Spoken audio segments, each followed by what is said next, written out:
Hello, my name is Bill Robbins. This video that you're about to view is a review of basic semiconductor physics, about at the same level as an undergraduate course in semiconductor devices, usually in the third year. The purpose of this review is to provide a basis for a somewhat semi-quantitative discussion of several power electronic devices that are commonly used in switch mode power electronics. In this talk I'm going to cover four topics: conduction processes in semiconductors, description of what a PN junction is, both in thermal equilibrium and with applied voltages, leading to the charge control model of a PN junction and the exponential IV characteristic that we're familiar with, and finally a brief discussion of avalanche breakdown. When we talk about current flow in a semiconductor, the picture here on the right more or less summarizes what the important factors are. We assume we have a density of free electrons in this cylindrical volume of density n, and it's moving with a velocity v. Over on the left hand side is a derivation of the current density involving these parameters. I won't go through it, but the net result is the current density J is equal to the number of charge carriers per unit volume times the charge on each one times the velocity with which they're moving. In metals such as gold and platinum, aluminum, and other metals, the number density is very large, on the order of 10 to the 19th to 10 to the 23rd per cubic centimeter, and the conductivities are correspondingly high, 10 to the 7th ohms per meter. Insulators, on the other hand, like silicon dioxide, silicon nitride, and others, have very low free carrier densities. I've arbitrarily picked a dividing line of 10 to the 3rd per cubic centimeter, though in high resistivity materials such as silicon dioxide the number is often less than 1 free carrier per unit volume, and the corresponding conductivities are very small. Semiconductors such as silicon, gallium arsenide, and other materials are intermediate between these two extremes. They can have carrier densities on the low side of 10 to the 8th to as large as 10 to the 19th, depending on the type of material and on the doping densities, and thus a very wide range of conductivities. The first question that comes to mind is, where do these free carriers come from, particularly in semiconductors? The next slide shows a somewhat schematic diagram of the silicon lattice. These circles that are shaded represent silicon atoms which are fixed in the crystalline lattice. The lines joining them to their nearest neighbors represent the covalent bonds. In each bond is one electron. Silicon has 4 electrons in its outer shell, which we call the valence electrons, which take part in this bonding. At absolute zero, all of the bonding sites are filled and there are no free electrons, and so the silicon is an insulator at absolute zero. However, at room temperature, each of these silicon atoms has some vibration energy due to thermal agitation. Some of the amplitudes of vibration are quite small, and a few are very, very large. Those that have sufficient energy and amplitudes of vibration stretch the covalent bond so much that the bond is broken, and the electron that normally occupies that bond is now free to roam through the crystal. Any silicon atom that has a broken covalent bond means that there is a positive charge residing on the silicon atom, because the screening charge, the electron that was in that bond site, or the valence bond site, is no longer screening it. There are a fairly large number of such silicon atoms that are ionized at any particular time. Even though percentage-wise it's a very small fraction of a 10 to the 23rd atoms per cubic centimeter. We need to consider this thermal ionization process in a little bit more detail, because just counting electrons is not sufficient. On this next slide I show a series of 3 separate times. At time t1, in this upper picture, I have a silicon atom that's been ionized and created an electron, free electron that I'm calling A. At a somewhat later time, a second electron, which I've labeled B, has been liberated from another covalent bond site and leaving a second silicon atom ionized. At time t3, the electron B has moved and been captured by the bond site from which electron A has come from. The net result of this transaction is, between times T1 to T3, is we have apparently created a free electron and a positive charge has moved in the opposite direction.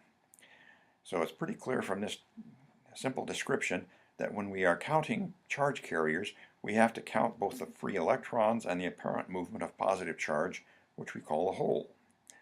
The number density of electrons and holes in this thermal ionization process is equal in number, so P is equal to N, and if the material is very pure, we call it intrinsic, and so P is equal to N is equal to the intrinsic carrier density N sub I.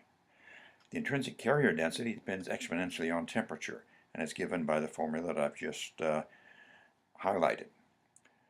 For silicon, Ni is about 10 to the 10th per cubic centimeter at room temperature, 300 degrees Kelvin. The parameters in the exponential relationship, T is the temperature in degrees Kelvin, K is Boltzmann's constant, and E is the energy gap, which is 1.1 electron volts for silicon. And finally, Q is the familiar 1.6 times 10 to the minus 19 coulombs.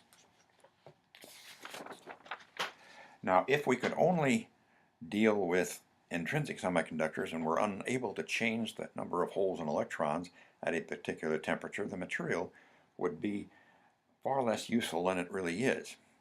But we are able to change the number of free carriers even in thermal equilibrium by means of dopants.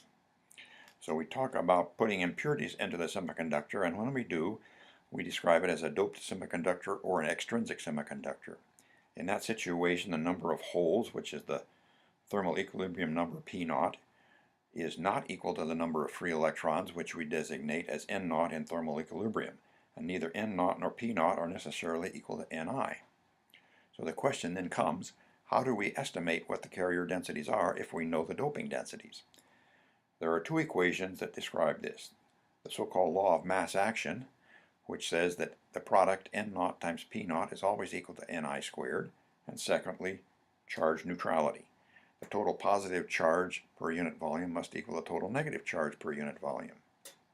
When we put in impurities, we contribute to the net positive or negative charge per unit volume. There are two types of impurities that we make use of. If we put in a so-called acceptor impurity, it comes in with free valence electrons. It needs a fourth electron in order to participate completely in the bonding in the silicon lattice. Inside of the environment of the silicon lattice, it's very easy for this acceptor impurity to capture a free electron and thus fill the fourth covalent bond.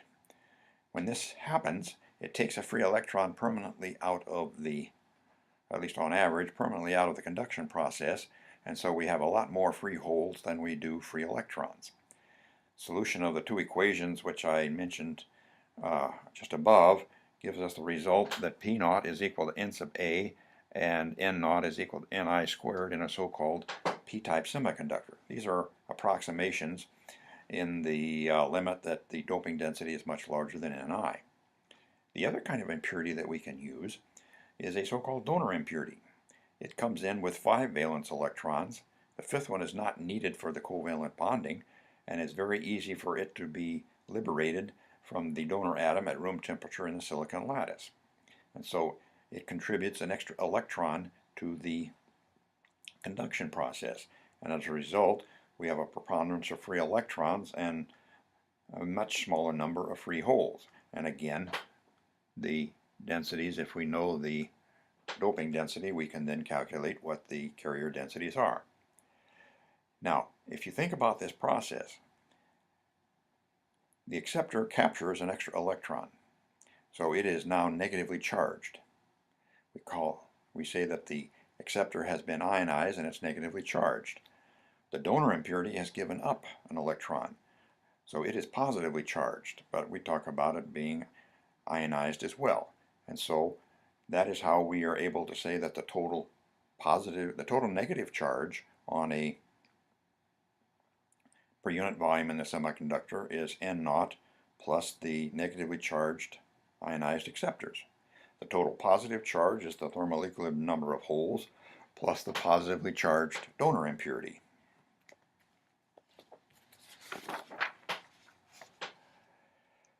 So far I have been describing the semiconductor in thermal equilibrium, where the generation rate of free carriers is balanced by mechanisms which cause them to disappear or recombine.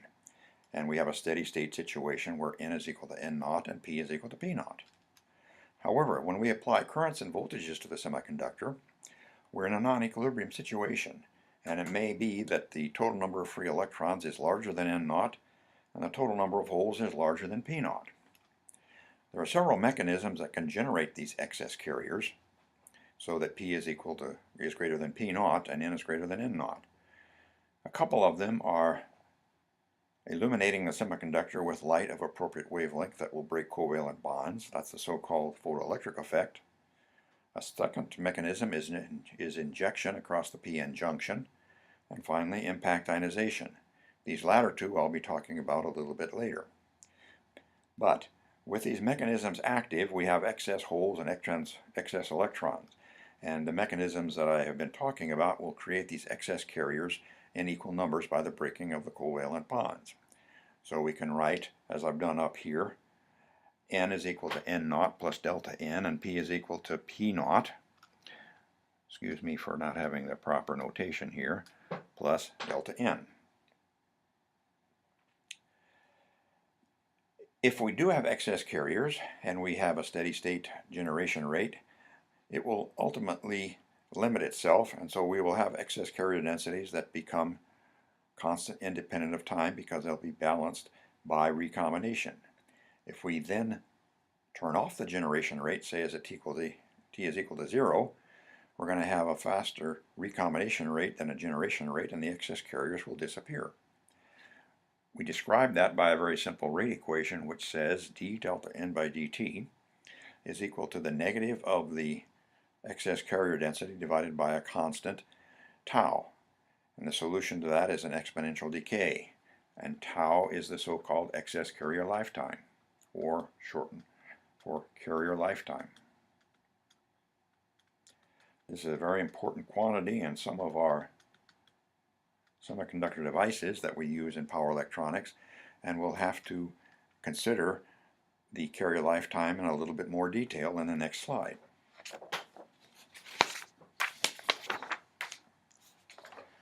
Usually, in most situations, we consider the carrier lifetime to be constant and independent of changes in parameters in the silicon lattice. But there are two situations where the carrier lifetime does change that we have to consider. One is the carrier lifetime increases with temperature. Secondly, the carrier lifetime begins to decrease at large excess carrier densities. I show here an empirical formula on how the excess carrier lifetime depends on excess carrier density. The reason for the drop-off at carrier densities above this so-called background or level of N sub B is a mechanism called Auger recombination, which we don't have time to cover in this simple review. N sub B is on the order of 10 to the 16th to 10 to the 17th per cubic centimeter. The low-level lifetime tau naught is the carrier lifetime at low excess carrier densities on the order of 10 to the 15th or less. We need to control the carrier lifetime tau naught because in some of our devices there's a trade-off between how fast we can turn the device on and off and what its on-state losses are. If we design the device for very fast switching times, our on-state losses are going to be large. Or if we design the other way so that we have low on-state losses, the switching times are going to be unacceptably long. And so there's an optimum switching time, optimum carrier lifetime that achieves a reasonable balance between switching times and on-state losses. There are two general mechanisms we use to control the carrier lifetime at the time of fabrication of the device. We can use impurities such as gold, which are lifetime killers and act as recombination centers, or we can irradiate the device by high electron irradiation, which is more commonly used because it gives us better control over the carrier lifetime. The consequence of the electron irradiation is it creates imperfections in the crystalline lattice that act as recombination centers.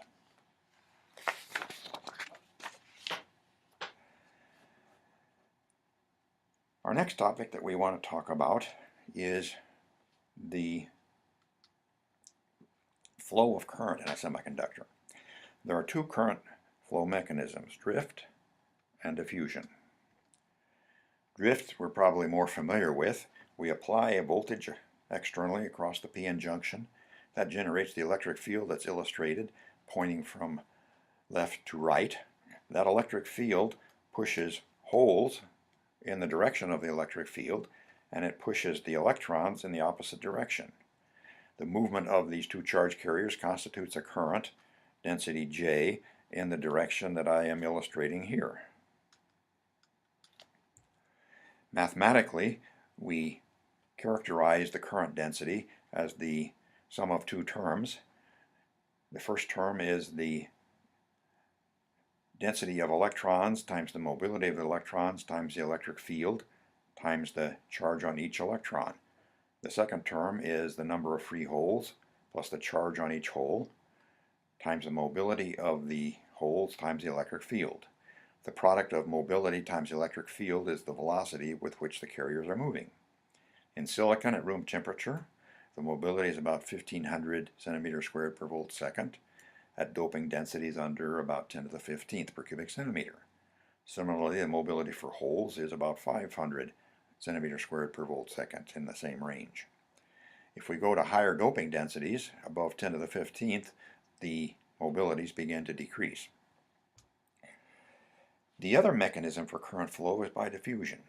If we have excess carrier densities, and I've illustrated here excess electrons as a function of position, we have a density gradient.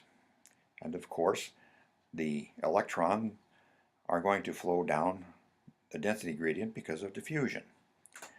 Electrons flowing down the density gradient give us a contribution to the current, which I'm labeling J sub n, that moves off to the left.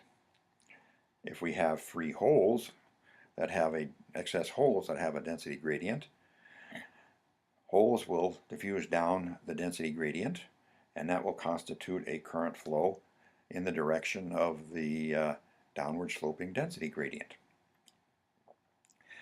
If we combine these two terms, the total current due to diffusion is due to the two terms.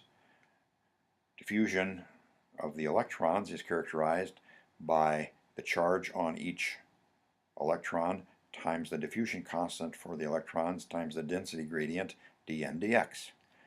And then for the holes we have minus q times the hole diffusion constant times the density gradient dp dx.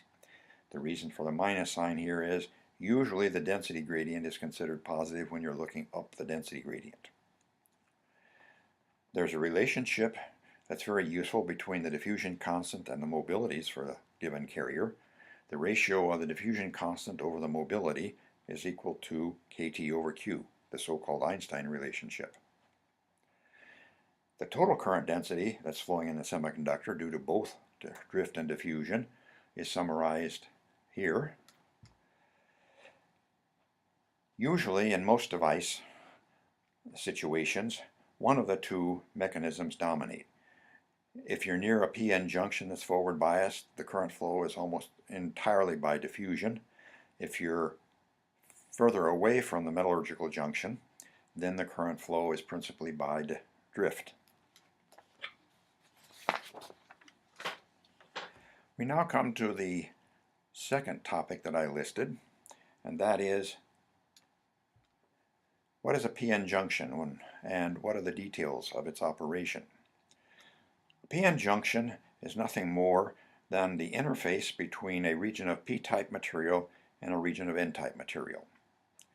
We further distinguish a PN junction by the nature of what the doping profile looks like. Here on the left I have a so-called abrupt junction or step junction where we have uniform doping in the P region until we reach the metallurgical junction, and then we have a step function change in the doping density to donors instead of acceptors.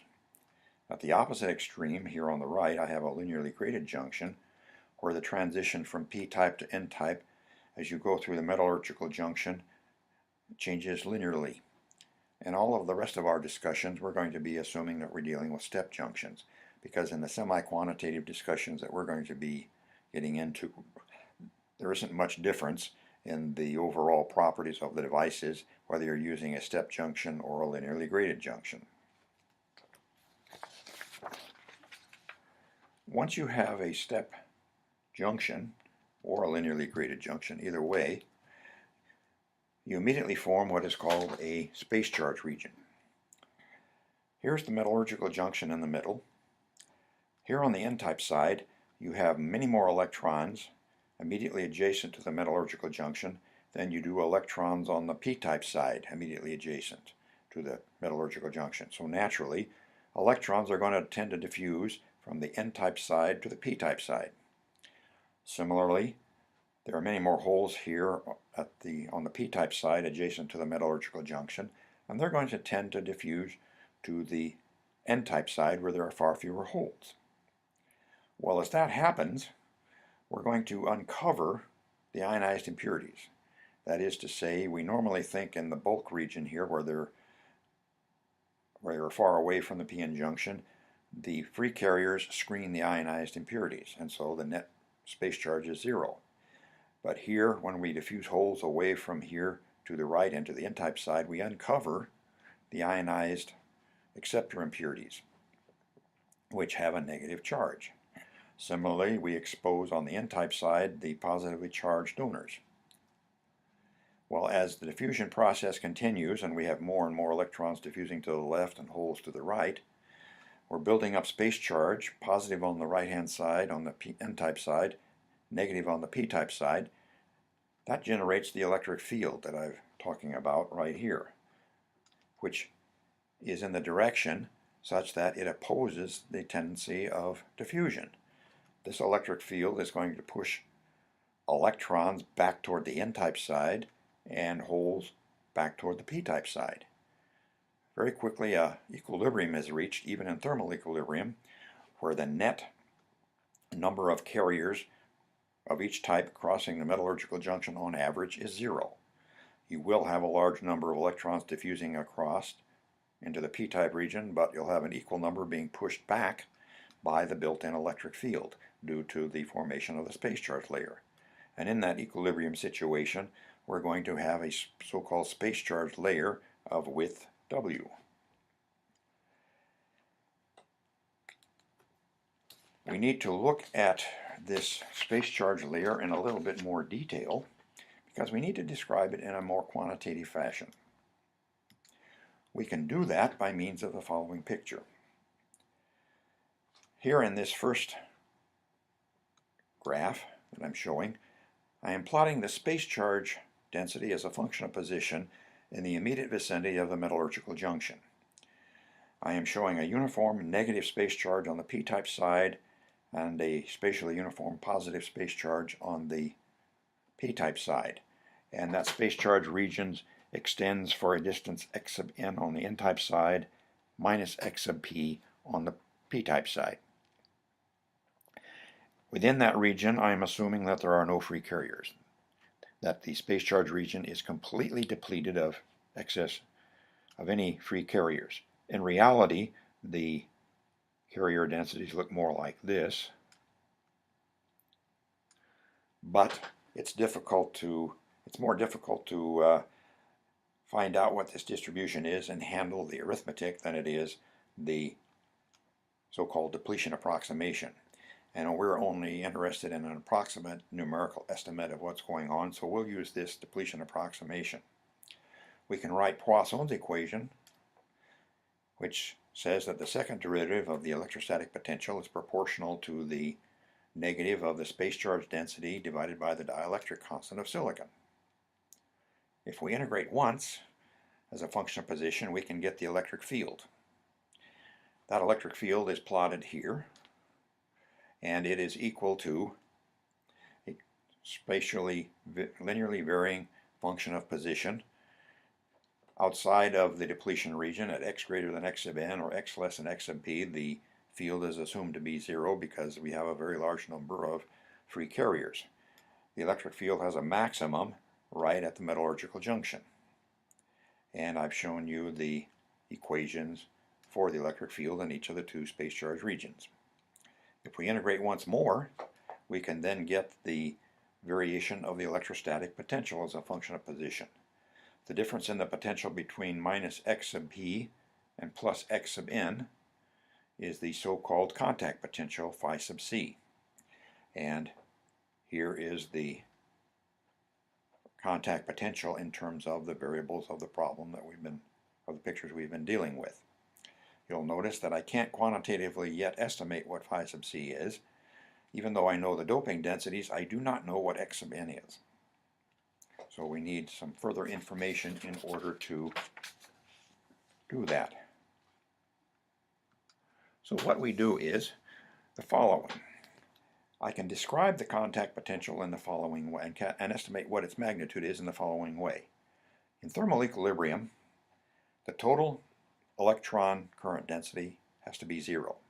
It's composed of a drift term and a diffusion term. If I take that equation and separate the variables, on the left-hand side, I have just the contact potential as a function of position. On the right-hand side, I have 1 over the density of the free carriers as a function of position. If I integrate across the depletion region, I can then come up with an expression for the contact potential. Phi at x sub n minus phi at minus x sub p, the minus sign here is missing in the x sub p, defines the contact potential, and it's equal to kT over Q times the log of Na Nd over Ni squared. An example of the numerical value is shown here for silicon at room temperature with doping densities of 10 to the 16th.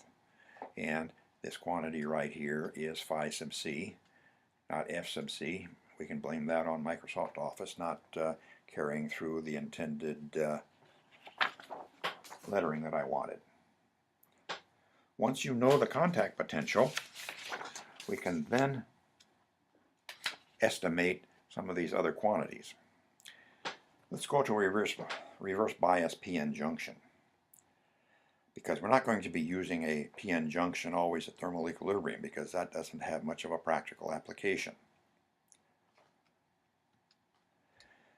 By reverse bias, I mean I apply an external voltage, I make the N-type region positive with respect to the P-type, and current will flow, if any current flows at all, from the N-type region around through the device to the P-type side and then through the external circuit.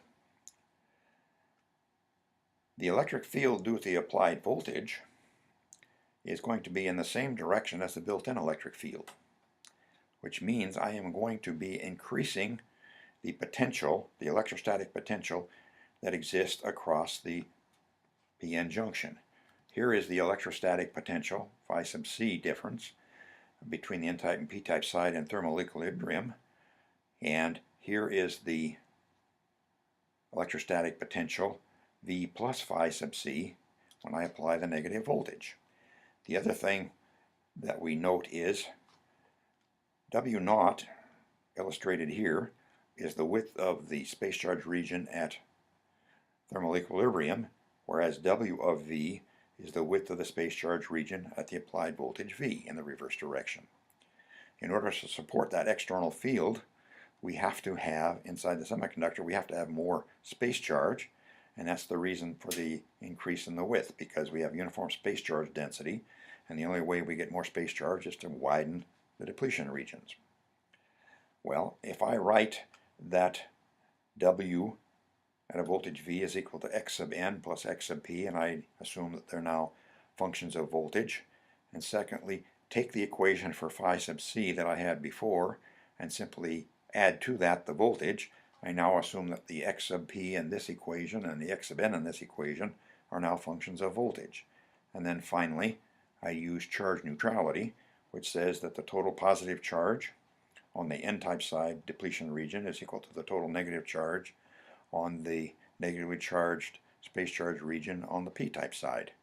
If I solve these equations simultaneously, we find that the depletion layer is given by the expression I've just highlighted. Depends on the square root of the applied voltage divided by the contact potential. W naught is given by this equation, And finally, the maximum electric field is given down here. This maximum electric field is obviously going to increase as we increase the reverse bias voltage, and this is something we're going to have to consider when we describe impact ionization.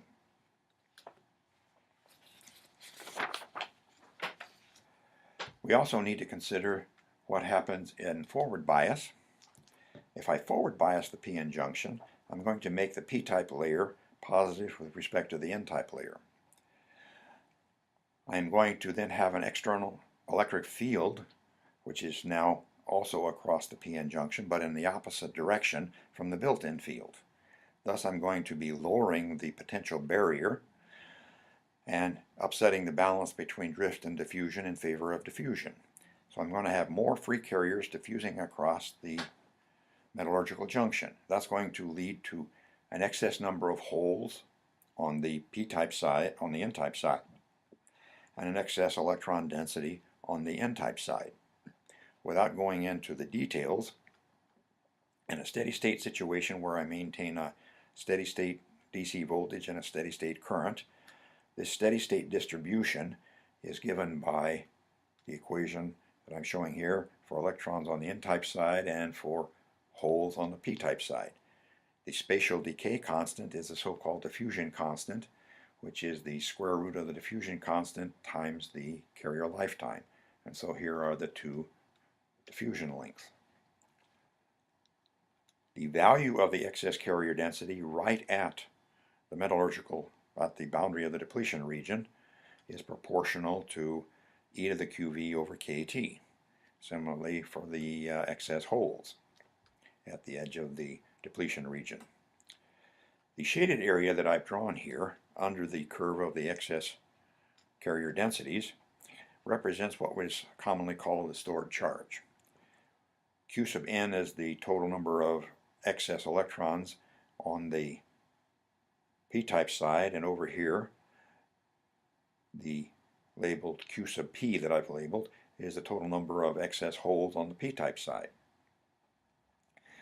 I can easily find out what that is by doing the integration of the density as a function of position and coming up with the results that I show down here at the bottom. Here is the Q sub n, and here is Q sub p. The thing I would call your attention to is inside the square brackets I have P sub n of 0, which depends exponentially on the voltage. Similarly, N sub P of 0 on the electron, on the p-type side, is also exponentially dependent on the applied voltage.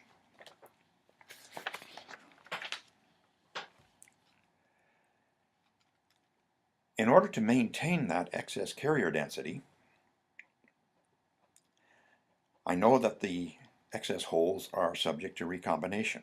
To maintain a steady state distribution, I have to constantly bring in more holes on the p-type side and more on the n-type side and more electrons on the n-type side. So bringing in those electrons and holes means I have to have a current flow. The average current flow due to electrons that are on the p-type side is Q sub n over tau sub n, and the average current due to the excess holes on the n-type side is Q sub p over tau sub p.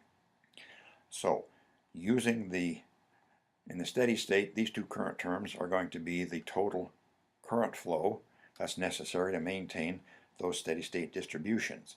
Using the results from the previous slide, it's easy to show that the current density is given by this bracketed factor, e to the QV over KT minus 1, and then this large set of constants over here, which we identify as the so-called saturation current or reverse saturation current J sub S. And here is J sub S written explicitly in terms of those variables. If I plot this current density as a function of applied voltage here on the far right, I get a graph that for positive voltages I have a current that's increasing very, very rapidly because of the exponential dependence of current on voltage. In the reverse direction, it appears as though I have zero current. So it looks as though I have a unipolar IV characteristic, meaning in the forward direction, current flows quite easily, but in the reverse direction, I have vanishingly small currents. If I break out the two curves separately, here is forward bias on the same scale as the original graph, showing the exponential growth of current with forward voltage. If I reverse bias the device, I have to change the vertical axis and make it much smaller per unit in order to display the small current that flows. Within a few tenths of a volt negative bias, I achieve a constant negative current, which we call minus J sub S, the reverse saturation current. When I plot the reverse saturation current on the same scale as the forward current, it appears as though I have zero current flow in the reverse direction. The reason for the constant current in the reverse direction, independent of the applied voltage, is fairly easy to see. Here is a picture again of the reverse biased device. On the N-type side, the hole density distribution goes from being equal to the thermal equilibrium number of holes far away from the metallurgical junction on the depletion layer, down to zero at the edge of the depletion region. This curve is independent of the applied voltage. Similarly, the electron density on the p-type side goes from its thermal equilibrium value far away from the metallurgical junction down to zero at the depletion layer boundary, and it also is independent of the applied voltage. So with a constant gradient or distribution versus position, we have then a constant current flow. Finally,